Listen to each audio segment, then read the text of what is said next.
Sampai dalam Islam ada kode. Kalau cewek ditanya pendapatnya setuju apa enggak dilamar oleh seorang perempuan, maka jawaban iyanya seorang perempuan itu adalah diam. Sedangkan laki-laki kalau diam berarti enggak. Kalau perempuan kalau diam berarti ya. Kalau dia, oh berarti itu ya, husnuzon aja. Jadi kalau nanya, Neng gimana mau sama saya? Dia belum sempat mikir, oh berarti mau ya. Ya. Kan diam tadi teh. Jadi diam seorang perempuan kata Nabi adalah ridho. Diamnya adalah ridho. Karena kalau dia tidak ridho, dia mungkin akan merespon dengan bahasa-bahasa yang baik. Atau bahasanya bukan diam, pasrah. Saya ikut aja gimana emak sama abah gitu. Ini berarti ridho.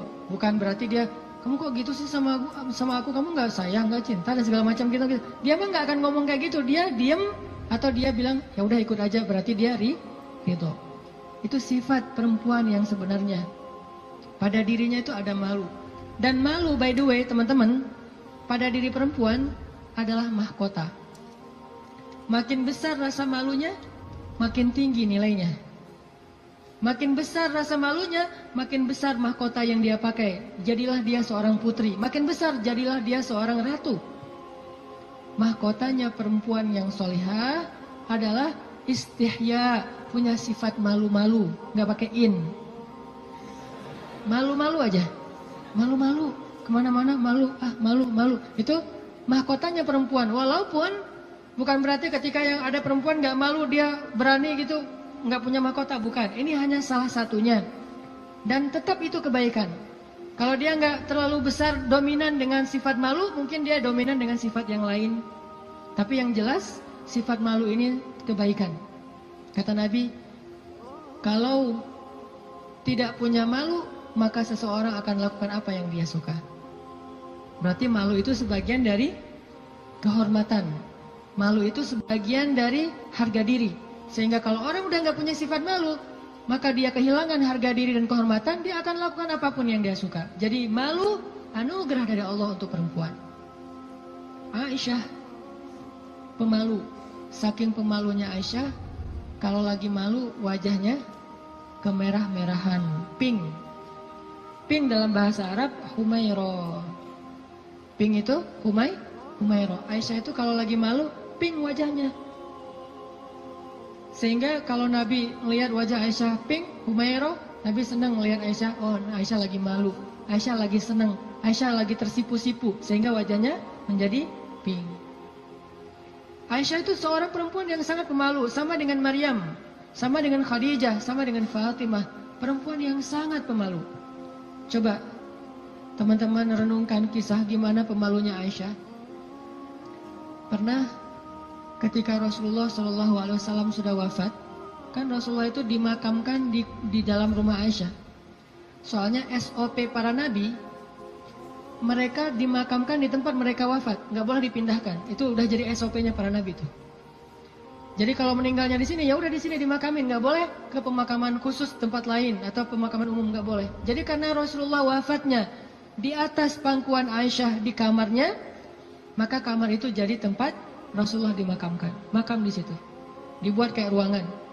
Setiap hari Aisyah duduk di situ, dia buka hijabnya, dia duduk di makam Nabi sambil mungkin dia di situ ngobrol, mungkin dia berzikir, bukan sengaja zikir di dalam makam ya, tetapi dia kangen sama Nabi, duduk di sebelah Nabi, seolah-olah dia pengen mengenang waktu dulu sering zikir berdua sama Nabi sambil Nabi tidur di atas pangkuan Aisyah zikir. Bayangin. Kalau kita zikir jomblo itu duduk, beda ya zikir jomblo sama zikir orang udah nikah. Kalau jomblo zikirnya duduk, tiba-tiba ngeblak ke belakang gitu ya. Kalau udah nikah, zikirnya nggak perlu ngeblak ke belakang, zikirnya sambil berbaring di atas pangkuan kekasihnya. Atau kadang-kadang zikirnya sambil bersandar, jadi punggung dengan punggung, satu menghadap ke utara, satu menghadap ke selatan. Sama-sama memberikan punggungnya jadi kayak kursi gitu, bersandar kepada kekasihnya, zikir. Nanti pas sudah beberapa menit lihat, wah kamu 1000, saya baru 200, ngapain aja kamu kok 200, ngahuleng gitu ya, mikirin kamu, jadi zikirnya 200. Berarti yang zikirnya 1000, kamu mikirin apa? Saya ingat Allah. Lah kamu kenapa 200? Saya ingat kamu. Romantis dalam zikir. Artinya Aisyah tuh teringat masa-masa zikir dengan Rasul, sholat sunnah bareng dengan Rasul. Kan saya sering cerita tuh, Rasulullah kalau malam tahajud, beliau sholat tahajud sendiri dulu, nggak ngebangunin Aisyah. Kenapa? Karena tahajud Nabi itu di atas standar manusia biasa. Kalau ngebangunin Aisyah kasihan, nggak akan kuat Aisyah. Ini sayangnya Nabi kepada Aisyah, sampai dalam bab ibadah aja diringankan selama tidak melanggar syariat. Nabi nggak mau ngeberatin Aisyah sholat tahajud bareng dengan Nabi. Aisyah, tahajud yuk. Hayu, kata Aisyah. 1 rakaat Al-Baqarah, Ali Imran, An-Nisa, Al-Maidah, Al-An'am. Siapa yang kuat? Nggak usah Aisyah, Abdullah ibnu Mas'ud aja pernah jadi makmum dadakan di belakang Nabi, itu hampir batal sholatnya. Wah, Nabi lagi sholat tahajud, nggak makmumin udah aja makmumin. Nabi baca Alif Lam Mim Dzalikal Kitabul La Raiba Fi. Abdullah masih antang-antang aja. Lama-lama kok udah setengah juz ya perasaannya. 1 juz, 2 juz, sampai selesai Al-Baqarah. Mulai ini Abdullah curiga nih, Masuk lagi Alif Lam Mim Ali Imran.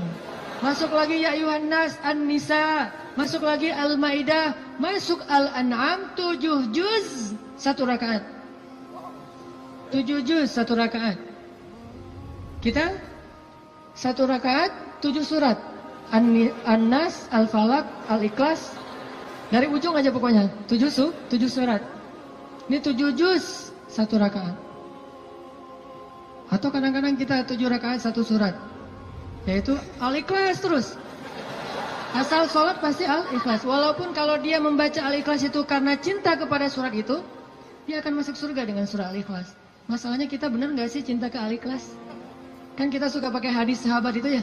Ada sahabat kalau ngeimamin pasti bacanya Al-Ikhlas tuh kan. Sahabat aja bacanya Al-Ikhlas mulu. Sampai dilaporin ke Nabi, ya Rasulullah dia tuh kalau ngimamin kurang variatif. Kurang variatif gimana? Ayatnya monoton, Al-Ikhlas saja nggak ganti-ganti. Dipanggil sama Nabi, kenapa kamu bacanya kok Al-Ikhlas saja nggak yang lain?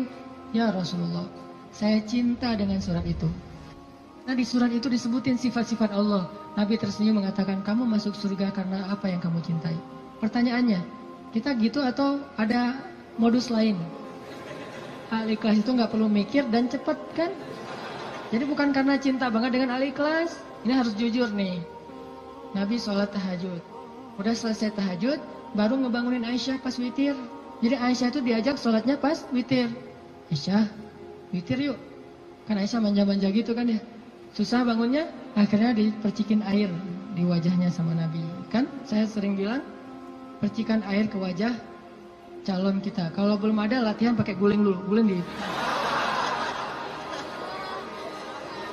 latihan. Biar pas mercikinnya itu enak gitu. Kalau ini ada lebih rezeki sedikit, beli nano spray. Kan enak tuh malam-malam nano sprayan. Jadi masuk ke pori-pori langsung segar gitu. Nah, artinya Rasulullah memercikan air ke wajah Aisyah. Ayo Aisyah tahajud. Akhirnya witir bareng. Setelah selesai witir, kan Nabi itu kalau sholat tahajud itu ini ada tutorial tahajud ala Rasulullah ya. Kan tahajud bebas sebetulnya, tapi Rasulullah juga punya style sendiri tahajudnya. Sahabat-sahabat masing-masing punya style. Ada tahajud di atas atap. Siapa itu? Bilal. Bilal kalau tahajud pasti di atas atap rumah. Umar kalau tahajud pasti depan rumah.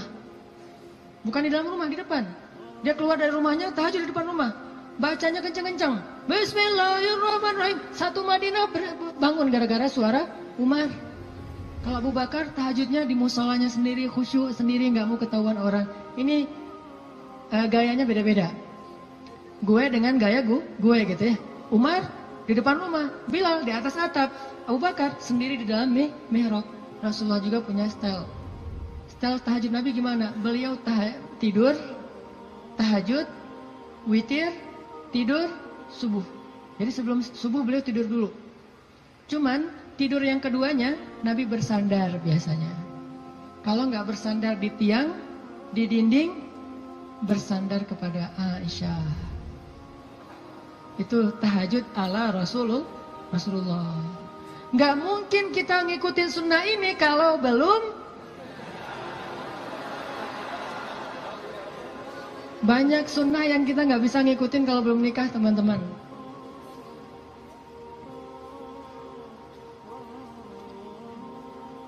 Ya, waktu jam 11.25. Sebentar lagi ya, 5 menit aja lagi. Kisah Musa. Lanjut ya, dipotong ya. Jadi Nabi SAW itu dengan Aisyah, kalau tahajud membangunkan Aisyah dan tidak membangunkan Aisyah, artinya Nabi SAW mengajarkan kepada kita bagaimana beliau memperlakukan istrinya, bagaimana rumah tangga beliau, yang itu kemudian menjadi kebaikan kepada Allah. Jadi mendapatkan istri untuk lebih dekat kepada Allah, biar bisa tahajud bareng. Coba bayangin teman-teman, kita pengen nikah, kenapa kamu pengen cepat-cepat nikah? Karena pengen buka puasa berdua. Bentar lagi Ramadan nih, masa puasa sahur masih sendiri kan? Kenapa kamu pengen nikah? Pengen tahajud berdua. Kenapa kamu pengen nikah? Pengen ngaji berdua, store hafalan. Suaminya hafal surat Al-Ikhlas, store gitu ke istrinya. Kan baru hijrah, Al-Ikhlas dulu kan? Al-Fatihah, Al-Ikhlas. Nanti istrinya store. Store-nya apa? Surah Al-Isra. Ternyata istrinya hafizah. Ya, suaminya baru hijrah. Jadi Al-Ikhlas versus Al-Isra. Beda banget kan? Al-Ikhlas juga masih banyak salah, kulawahan gak lewat-lewat gitu. Atau kuliah ayyuhal kafirun gak khatam-khatam, muter. Kan la abudu ma ta'budun terus aja di situ kan? Ini karena belajar, baru belajar. Istrinya udah Al-Isra, Maryam, Toha, Qasas segala macam. Kenapa pengen nikah? Karena pengen bareng mendekat kepada Allah SWT. Itu yang Musa cari. Akhirnya perempuan itu datang menemui Musa, sebagaimana Aisyah sangat pemalu. Tadi nggak tuntas ceritanya, next time insya Allah. Datanglah perempuan itu kepada Musa bilang, ayahku pengen ngundang kamu dinner di rumah. Itu bahasa kita mah, dinner atau lunch lah di rumah, makan siang gitu. Kayaknya sih dinner, udah sore soalnya. Makan malam di rumah. Oh iya, jalan nih. Tahu gimana cara jalannya? Musa di depan, cewek itu di belakang. Nggak dibalik, cewek di depan, Musa di belakang. Nggak. Etika jalan laki-laki perempuan yang belum muhrim, perempuan di belakang, laki-laki di depan. Supaya apa? Supaya tidak melihat bagaimana cara jalannya. Terus kan Musa nggak tahu rumahnya kemana, gampang. Tinggal di Sherlock aja. Kalau nggak Sherlock, kitanya yang jadi Google Map gitu. Jadi kayak Waze gitu. Belok kanan, turn right, turn left, after one, gitu. Tinggal Musa belok kanan, belok kiri. Yang penting Musanya di depan, perempuan itu di belakang. Dan itu etika yang luar biasa. Sehingga perempuan ini menyimpulkan, laki-laki ini selain kuat, ternyata amanah, nggak caper, nggak sok-sok dekat gitu. Kan kita lagi di perjalanan, daripada kamu diganggu orang biar aku jagain. Nggak, Musa itu orang yang sangat amanah. Jadi kalau belum nikah aja dia sangat jaga, jangan sampai membuat perempuan ini tercela, apalagi setelah menikah. Sampai di rumah, cewek ini ngomong ke ayahnya, ya, abah, bapak gitu ya, ya abati. Itu laki-laki itu kuat dan amanah loh. Kalau ayah butuh pekerja, kayaknya dia yang paling tepat jadi pekerja di rumah kita. Ini sebetulnya kode. Perempuan kalau ngomong dengan bahasa kayak gini, berarti dia perhatian. Kalau dia udah bisa menyimpulkan dia kuat, dia amanah, dia tepat sebagai pekerja, berarti dia perhatian. Kalau enggak dia nggak akan ngasih komentar. Ayahnya paham, ini bahasa elegan orang zaman dulu. Kalau sekarang kan, ya pengen nikah gitu kan, vulgar kan ya. Kalau dulu kode tuh, ya itu kayaknya cocok bekerja ke kita. Kata ayahnya, oh ya nanti ayah bicara sama dia. Ayahnya bukan menawarkan Musa bekerja, tapi menawarkan Musa nih nikah. Saya akan nikahkan kamu dengan salah satu dari putri saya. Terserah kamu yang mana yang kamu sukai. Maharnya bekerja kepada saya selama 8 tahun. Akhirnya Musa pun menikah dengan salah satu dari 2 perempuan itu. Dan perempuan inilah yang mendampingi Musa untuk berdakwah di Mesir melawan Fir'aun. Dan inilah kisah yang luar biasa. Nabi Musa mencari cinta itu untuk lebih dekat kepada pemilik cinta.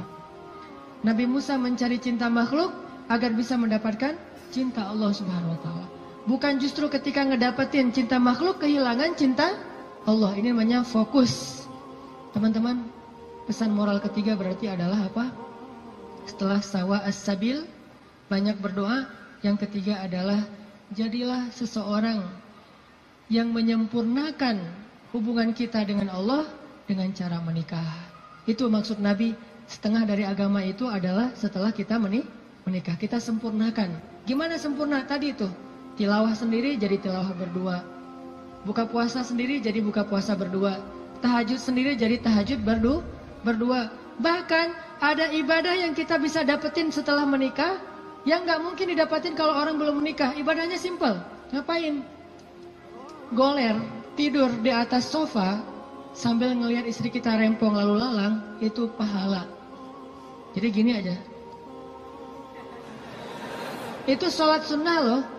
Kalau yang belum nikah hanya bisa mendapatkan pahala itu dengan cara berwudu, sholat sunnah 2 rakaat. Yang udah nikah nggak perlu berwudu, nggak perlu sholat sunnah pun tetap dapat pahala sholat sunnah. Dengan cara apa? Pandangan suami kepada istrinya yang penuh kasih sayang, bagi dia adalah pahala ibadah. Jadi cuma ngelihat doang ibadah, tersenyum ibadah, kecup di keningnya. Bayangin, Nabi itu habis berwudu mengecup Aisyah. Bisakah kita melakukan itu kalau belum menikah? Ngecup apa? Habis wudu, cium Aisyah ke masjid. Wudu, cium Aisyah. Ini salah satu dalil dari mazhab yang mengatakan sentuhan suami istri tidak membatalkan wudu. Walaupun nanti ada dalil yang mazhab yang lain, Allahu a'lam. Ini mazhab. Tapi Nabi beberapa kali habis berwudu, kecup Aisyah ke masjid. Wudu, kecup Aisyah. Jadi kalau udah Nabi wudu, Aisyah udah siap-siap tuh. Para istri, kalau suaminya lagi berwudu, maka siap-siaplah kalian, karena sebentar lagi dia akan ke masjid dan lupa mengecup gitu. Biasanya kalau habis wudu Nabi itu ngecup istrinya, dikecup di keningnya atau di pipinya ke masjid, kecup kening pipi ke masjid. Itu sunnah pahala yang tidak didapatkan kecuali dengan menikah. Setengah dari agama itu ada di dalam pernikahan, sisanya ada dalam status jomblo. Setengah-setengah lah ya. Jadi kalau mau utuh, pernah mengalami masa jomblo yang berat gitu, derita jomblo kifarat dosa kan ya. Setelah itu nanti mendapatkan setengahnya lagi setelah saya terima nikahnya Fulanah binti Fulan dan seterusnya. Itu teman-teman, maaf nggak tuntas cerita musanya. Insya Allah nanti dilanjutkan di kesempatan yang lain, bisa lewat streaming mungkin atau dalam kesempatan-kesempatan yang lainnya. Barakallah. Assalamualaikum warahmatullahi wabarakatuh.